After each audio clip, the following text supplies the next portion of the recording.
Gentlemen, we are back with Season 1, Episode 1. What the hair? This is exactly what it sounds like. This is an establishment episode, which is here to try and set the stage, set the tone, introduce some characters. Cool. I'm guessing Varian's going to be recurring. I'm not even 100% sure about that. I want to share a little anecdote. Just really quick before we get into the episode proper. Ross mentioned that he hadn't actually heard all the behind-the-scenes stuff that I mentioned in the previous episode. And I wanted to share just a little bit of some of the process there, just for fun. Because if you go check Wikipedia right now, you'll find basically nothing that I just shared with you. And if you've ever wondered exactly what it's like trying to research stuff, let me just give a little pro tip. Wikipedia can be a nice first step, right? Get you some ideas, get you some names, get you some other things to look up. But then you got to go digging. And sometimes you have to go digging pretty hard. And no, I don't just mean Googling something and looking at the top 3 results. I had to go really digging to find some of this stuff here. In fact, it took a while for me to go down the Dove chain and double check Twitter feeds for different people who were specifically attached to the project, which is why I found several things from both the producer of the show as well as some of the writers of the show. That's the kind of thing that's required to actually do research on one of these shows. I only mention this because I try not to do this too often because, well, here's the reason I spent an hour this morning doing that. Anyways, not to continue to complain about Disney Plus and its front end and how terrible it is. There's no slowdown, there's no speed up, there's no make a viewing list, there's no real quality of life features at all. It also has a really bad habit of constantly turning off my subtitles, something I've actually already complained about during the Star Wars stuff. Disney, you make more money than God. Surely you can make a proper front end. Like, does nobody understand interface design anymore? Is that just where we're at? I'm sorry to continue complaining about this, but literally, Final Fantasy VI, a game that came out in 1994, has better interface design than Final Fantasy 15. I don't remember when that came out, but it's PS3 era. Anyways, so, at the beginning, I noticed something even before before Ross mentioned something. There's little scribbles in the title thing. I'm going to pay attention to see if these change over time. But it mentions her parents love her, which is strength. Cassandra is always binding? I'm not sure if I'm reading that word correctly, because the cursive is rather stylized. Eugene is such a big part of my journey, not sure I would be without him. And finally, over in the corner, what are these rocks and what is my connection to them? So then this episode is very clearly, oh god, I can't remember the term, but it's a form of the 80-20 rule, right? Most of life follows the 80-20 rules, that's not saying much. 80% of the episode is dedicated towards the episode of the week. 20% of the episode is dedicated towards the overall arc. This is actually pretty common. A lot of shows did this. Hell, even Star Trek has done this at times. But X-Files is another good example. You have your thing of the week, and that's your thing of the week, and it doesn't really have anything to do with anything in particular. And in the background, you have the main plot, which just kind of inches forward bit by bit. Why would that surprise me at all, Linnea? Do you not know that I'm not spitting venom at Diablo Immortal just because I happen to dislike it? You realize I've researched this game, right, Linnea? So we see her. What's interesting is at first I thought this was indicative because she walks by, she gives her parents a hug, she gives Eugene a kiss on the cheek. The king glares at that, and that struck me. Because why would he be glaring? By all accounts, the king actually approves of Eugene. But then we find out this is a dream. Okay, so in other words, either the mystical nature of the dream or her own head is telling her that her parents don't approve of Eugene. Okay, that makes a degree of sense. And then she's Gothel. Now, the moment I saw Gothel, I was like, oh, okay, this is a dream. Because I'm sorry, she's turbo dead. Unless she was a lich, which I'm not ruling out at this point. But the way she talks is doing everything it needs to emphasize what's going on here. I mean, you're right, Linnea. You're absolutely right. They make tons and tons of money, and they skimp on it rather than make it something good. It's just... I mean, I hate to keep bringing up the Galactic Star Cruiser incident, but the Galactic Star Cruiser incident. Or maybe incident's the wrong word. Speed bump on history? I don't know. Anyways, moving on. So, yeah, Gothel's there, and she says, let me get you back to your tower, where you'll be safe and secure. That actually implies a lot about where her mind state is. It makes perfect sense. This woman is probably suffering legitimate PTSD from all of the time that she spent in that stupid tower and the events of the movie proper. Duh, right? I don't blame her completely. I'd probably be having nightmares for years about being back in that stupid tower. Like, you know the feeling, right? I'm free, I did it, I'm cool, I'm myself, I'm successful, and then, nope! And you're always afraid of that. You're always afraid of that the last minute, the rug's going to be pulled out from under you, and everything is going to turn out to have been wrong. And all your fears will be confirmed. I know exactly what that feels like, and I'm sure she does too. Yeah, this is also not very long after the films. That's important. Excuse me. No, films is right.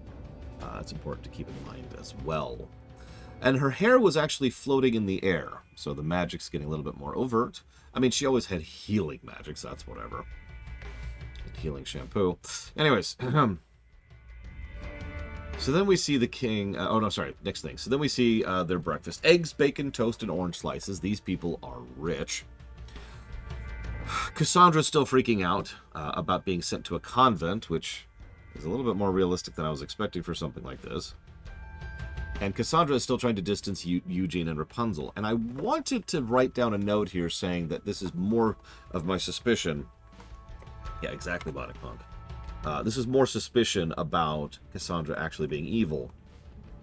However, the episode then immediately follows through on this by showing that Eugene is a Homer Simpson.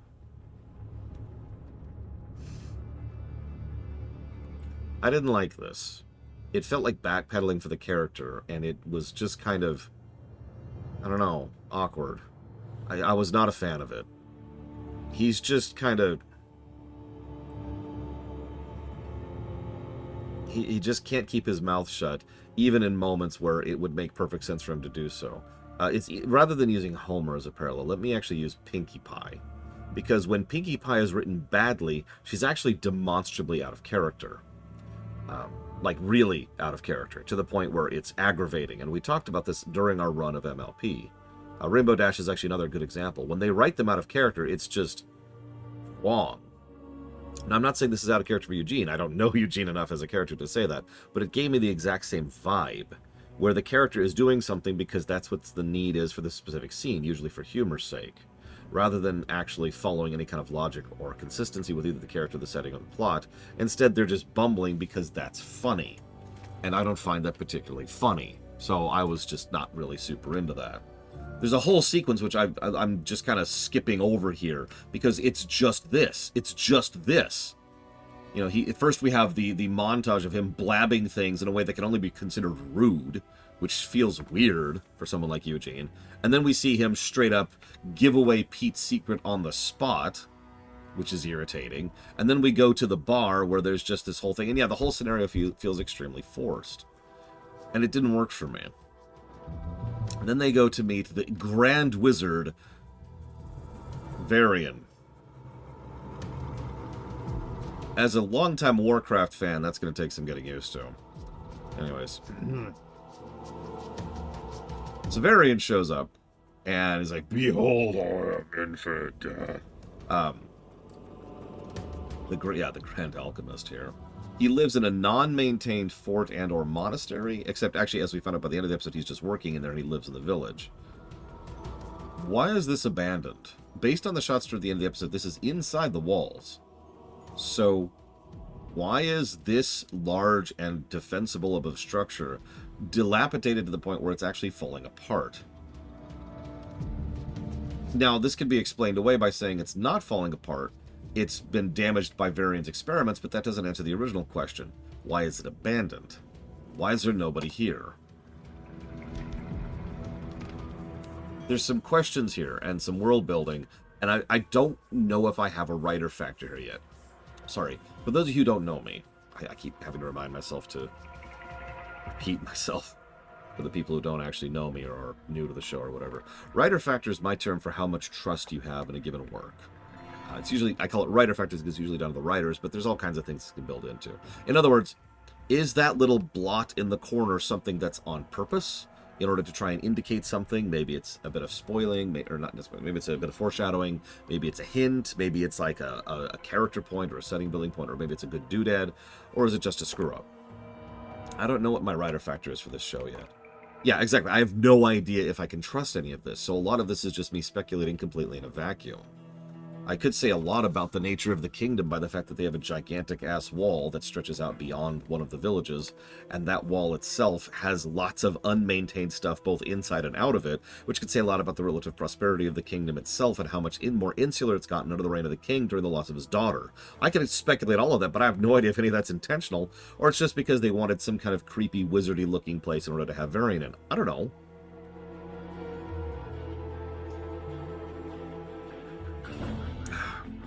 Exactly, Blade Javal. That's a good question. Who pays for that wall? It ain't the Mexicans. So there's also a line I have to point out because it's actually kind of a bad line. There's a bit where Big Nose is saying, if you can't share everything with someone special, then maybe they aren't that special. While Eugene is out looking at Cassandra and Rapunzel. I don't know why I have the hardest time with her name. You know, heading out on the horse. A little bit on the nose, and I think that's actually a stealth pun, so wah wah. Anyway, so Varian is so terrifying, and yeah, I didn't even finish writing my notes before they did the swap, and it's like... Also, can I just say I hate raccoons? Is that acceptable for me to say that? Hate raccoons. So this is weird. Varian sounds much older than he looks. He looks like a kid. They actually call him kid several times. I decided to double check. This is Jeremy Jordan. Jeremy Jordan is 33 as of the production of this episode. And yes, it is Spartan. Sorry for not answering your question earlier. This is related to Tangled. Yeah, okay, so apparently Varian, the character, is 14. Jeremy Jordan, the actor, is 33. You may actually have heard him before. He was over in Supergirl as Winslow Schott, which I'm probably pronouncing wrong. He also played Lucifer in Has Been Hotel. Anyways, that probably doesn't sound like a lot of things that are memorable, and that's because he hasn't done a lot of televised work. No, this guy's actually a stage actor. He's primarily over in Broadway, so good stuff. So, question I have for you, and again, I don't know how much I should be reading into this, because there's a lot of little details that if this was a really good show, I would be like, aha, that's indicative of such and such. I'm not saying it's not a really good show, I'm saying I don't know yet. You know, if this is Andor, if this is Arcane, I would absolutely be like, oh my god, this is so much foreshadowing. Because he's either pathetic, bumbling, or incompetent. Every single thing he does doesn't quite work right. Did you catch that?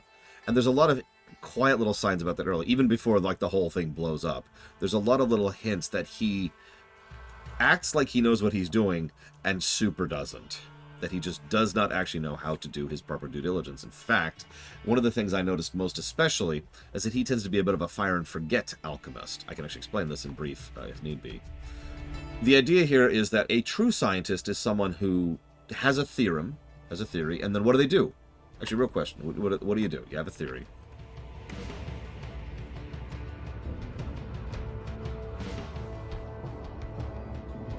Test. Bingo. You test, and then you test, and then you test, and then you test. You verify your results. You try to do different types of tests. There's a reason it's called empirical data. And there's all kinds of things you do. We have literal centuries of work that we've developed as a species of different policies and procedures that we can use that apply to any situation that are supposed to... Yeah, 87 tests. We're supposed to go down and actually try and figure out how things work. That's not what he does. Now, I know this is a 22-minute show and a kid's cartoon, but, again, if we're presuming quality, we notice that every single thing he has is just something he built and then he walked away from. The most obvious example of this is the freaking heating element, which is the central plot element. Right? He sets these things up, and they're cool, and then he wanders away and goes and does other stuff. A real scientist wouldn't have even implemented these things until he'd already done 15 or so tests trying to verify that they work, and they work under contained conditions. And then they work under field conditions, and then maybe he would do it. And yeah, I know he's 14, I get that. I'm not, like, saying this is bad. What I'm saying is I can't tell if the show is telling me this on purpose or not. I know, Bionic Punk. The omni-scientist character archetype is actually kind of irritating to me. Star Trek does that a lot. I borrowed a term from one of the magazines that I can't remember which one it was. It was one of the Star Trek magazines back then. I used to have several of them. They called it the Royal Smart Person. There was always a Royal Smart Person on Star Trek, right? Spock. In TNG, it was Data. On DS9, it was Jadzia. On Voyager, it kind of bounced around a little bit, but eventually became Seven. And Enterprise, it was T'Pol. It's the person that just kind of knows everything. That's just kind of an expert on everything, right? And that's just kind of their role. Yeah, no, in reality land, you'd probably have multiple science officers who all have different fields and divisions and levels of expertise. Let me explain something really quick here for you, and from real life perspective. So I was a tier 2 engineer tech, and that meant I was pretty good at a lot of things, but that was it. We also had a concept at this place called tier 3. Now, tier 3 was someone who was really, really, really good at one thing, and that was it. Make sense? In other words, sure, it's nice to have an omnidisciplinarian who's just kind of good at science, but when something specialized comes up, that's when you call in the specialist. I mean, that's how medical science works, too. You can go see a doctor about anything, but if they look at a situation and say, oh, you have a such and such with your knee or whatever, they're probably going to send you to a specialist. Someone's actually a knee doctor. You get it. I'm getting way off topic here. Sorry, forgive me. But the point is, it makes a lot of sense that some people will be good at certain fields and not good at others. That's just logical.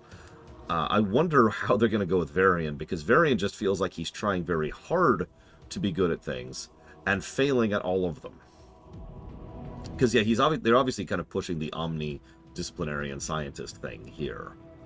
He can understand alchemy, he can understand heat production, he can understand mechanical production. Like this is when we've drifted directly into straight up steampunk in the show.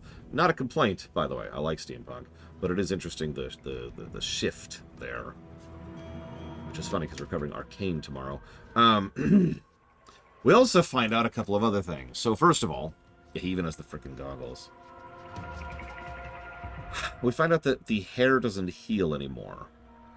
That's interesting, but again, assuming the show is good, and I hate to keep prefacing everything I say with that, that would make sense given that the source of the power of this new hair is completely different. Different source, different powers. That ties up, right? Like that tracks. Originally, she had her powers because there was a specific flower which they harvested, turned into a brew, and then fed her when she was extremely young, a baby still. Okay, so she grew up with the power of healing ability. And yeah, the sunflower actually dried out when it was cut. This all makes sense. This all tracks. But then now she's got these new powers, and her hair is just as indestructible as the spikes. And she got it from either the monument or the spikes itself. Not 100% sure which there. So, okay, most of this continues to track. We have a quick scene here where Eugene is pathetic. I do also love the idea that Varian's goal here is to provide running hot water. Which I mention that because it's a wonderful bit of world building, because it means they don't have running hot water, which makes sense because this is a medieval village which is drifting into D&D land. Hot water is a whole thing. Like the fact that I can turn that tap and get hot water there, the amount of infrastructure and technological advancement that exists to make sure that I can have hot water coming out of my tap is actually kind of crazy to think about. So, logical. I'm with him, actually, and it kind of says a lot about exactly where they're at. Yeah, this is obviously pre-industrial, but again, kind of drifting into that D&D steampunky thing, because Dungeons & Dragons and steampunk both actually dovetail pretty nicely into each other, if you think about it, in terms of vibe, tone, and setting.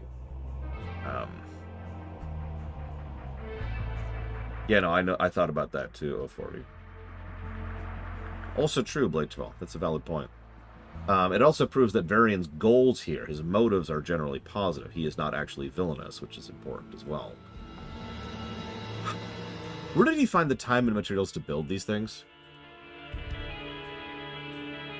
These are some pretty big caverns underneath the village, which don't have anything in them, so they feel like they were cleared by him for this experiment. He's got a lot of metal for a lot of pipes and a lot of boilers.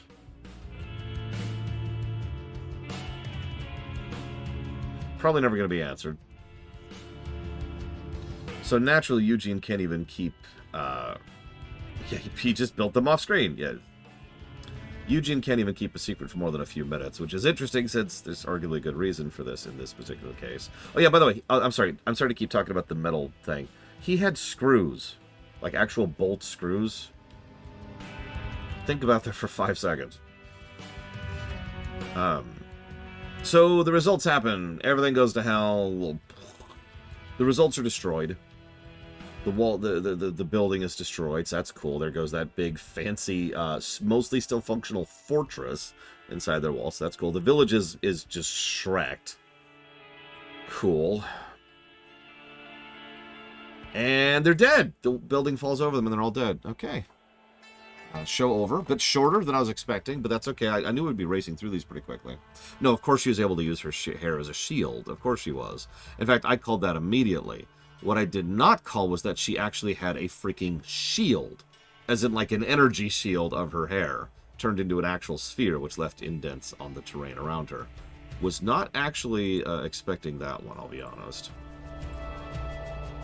Really, really hate the new Twitch interface. It takes way too long to actually type the ban button. I should just start doing that manually.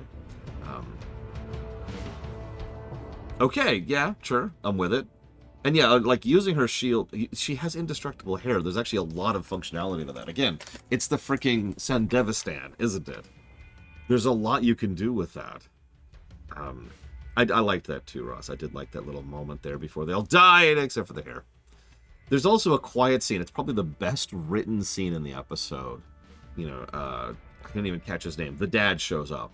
He says, "Oh my God, son, are you okay?" And Varian just says, "Dad, I'm sorry." At which point the father says, "Not again." And he doesn't actually say anything. He doesn't need to hear details. He doesn't want to know what happened. It doesn't matter, because in that interaction, he immediately turns away from his son and starts trying to put the pieces together. All we need to know is that his son has been causing these kind of problems for long enough that they have become rote.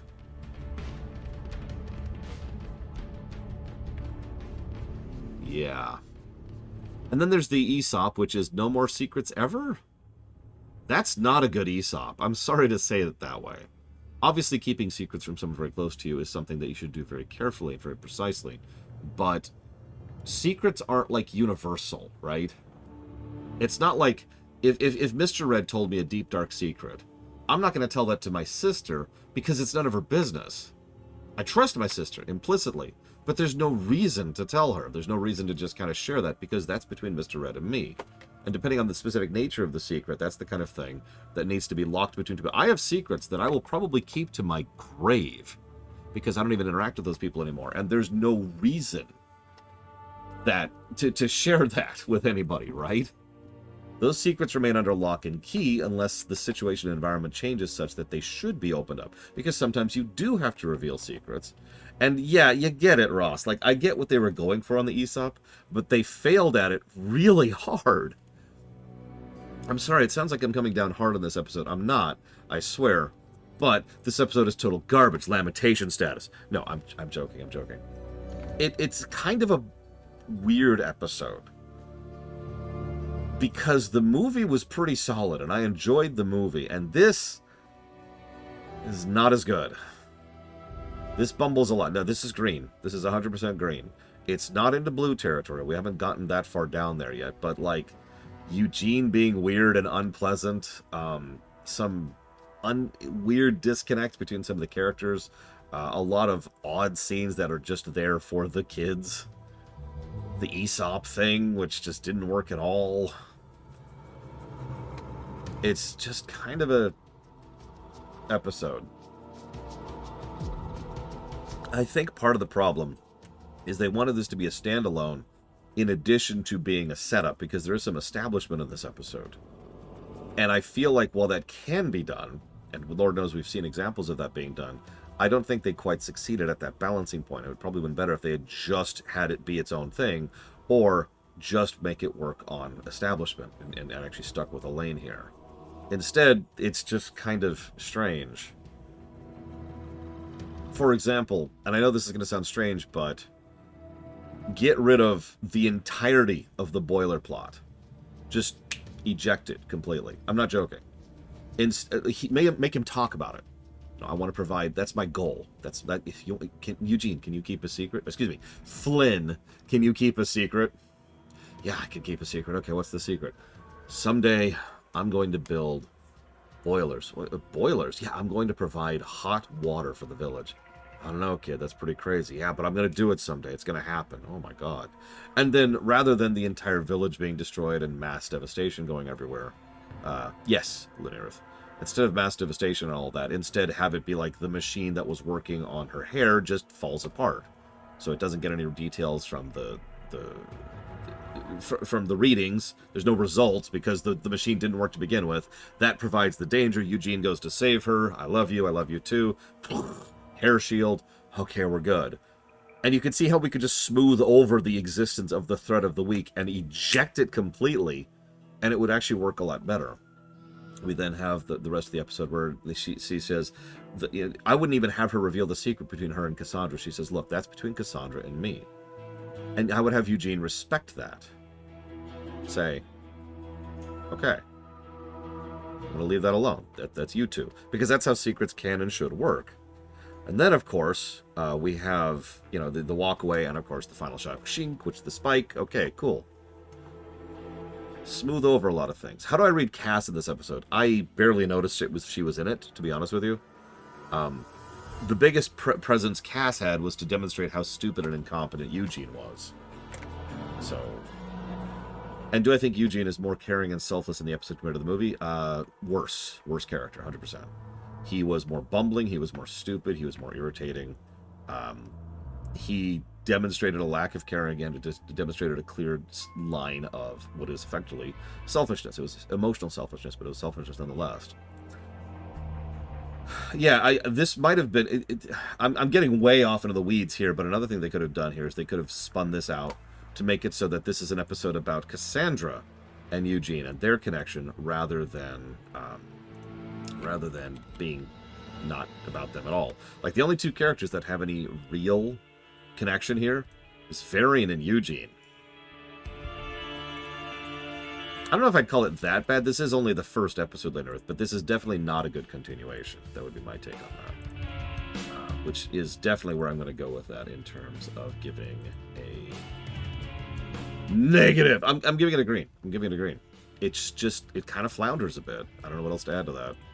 And that's true, that's true of a lot of these kind of things. In fact, whoops, that's not green. That's yellow. There we go. If I could pull something up here, because I feel like I have to defend myself now. The guess is for all 3 seasons. Yeah, let's look at season 1 of MLP, which had 1 blue, 5 greens, and 11 yellows. That says all that needs to, I think. MLP, and which is, I remind you, a very, very, very good show, definitely had season 1 syndrome. In fact, if I can be vindictive for just 1 second, just for a second, a lot of people said that MLP Gen 4, those of you not aware, 1 second, I can't remember her name, Lauren Faust, was doomed the moment Faust left the show. I've always been the exact opposite of that, and having actually covered the show and analyzed it now, I can actually say the exact opposite of that. Lauren Faust was keeping the show down. Season 1 is a typical kids' cartoon, for lack of a better way to put it, and it's probably at least part of why the show has had that reputation for so long. It's because most people start at the beginning. I don't blame people for that, but most people, when you say, hey, go watch MLP, they start with Season 1, Episode 1, and they see Season 1, and that's not great. And just to put this into immediate perspective, Season 1 of MLP had 1 blue, 5 greens, 11 yellows, 7 oranges, 2 reds, and 0 purples. Season 2 had 0 blues, 4 greens, 4 yellows, 2 oranges, 12 reds, and 4 purples. The gap there is crazy. In fact, let's use a quick number thing here, really quick. Because, hang on, so we've got 1... Oh, gosh, give me a second. So that's going to be 10, 11, and then 33, so that's... And then 7's going to be 7 times 4...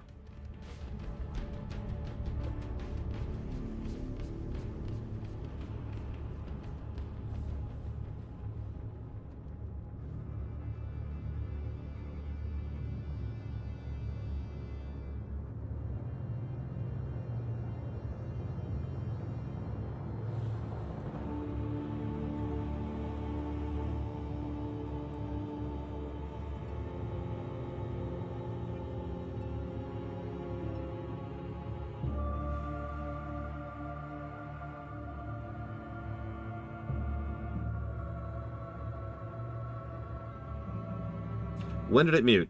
When did it mute? Because I've been talking nonstop this entire time. I have not stopped talking this entire time. No, I didn't color Rebels. We didn't start coloring until mid MLP, and that's I don't even remember exactly when we started doing that. All right, so hang on. So these are 1s, these are 2s. So that's 8, and then 1, 2, 3. So that's 12. And then orange is 1, 2, 3, 4. So that's 8 again. We'll just put that here. 5. So that's 60. And then 4 times 6, which is 24. So that's 92. 100, 112. So to give it a little bit of perspective, I know these numbers aren't super indicative, but Season 1 of MLP would have scored an 82, which is respectable, and Season 2 would have scored 112, which crushes that. And keep in mind, Season 2 still had some greens. The point I'm trying to reach here, vindictively, is that for all the ire she flung at the show after she left the show, which she flung quite a bit of it, always amused me, considering the show just got so demonstrably and noticeably better after she left it. But the actual point I was reaching here is that so far this reminds me a lot of MLP Season 1, which is not super great. Or Season 5. Season 5 had 2 blues. 1 green, 4 yellows, 4 oranges, 9 reds, and 6 purples. Jesus. Yeah, early installment weirdness is a thing. Moving on. Sorry. Moving on. So yeah, I'm gonna go with green. Next episode is called Rapunzel's Enemy.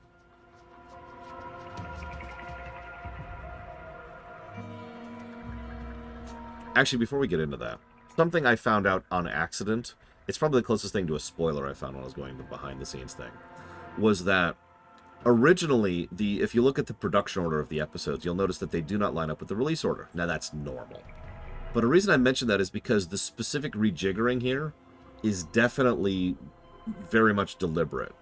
Because I don't know exactly what it is, but for the most part, most of the early episodes in Season 1 are random episodes that don't necessarily have anything to do with anything. And then almost all of the finale is one season arc. Like, it's just one cohesive arc from beginning to end. And I'm pretty sure that was done on purpose. If you remember, Star Trek Enterprise over in Season 3 did the exact same thing for this exact reason. No, I think this is the opposite of sabotage. I think this is trying to bundle together the plot stuff all into one bundle. And you pretty much have to do the plot stuff at the end of the season, so that's the choice.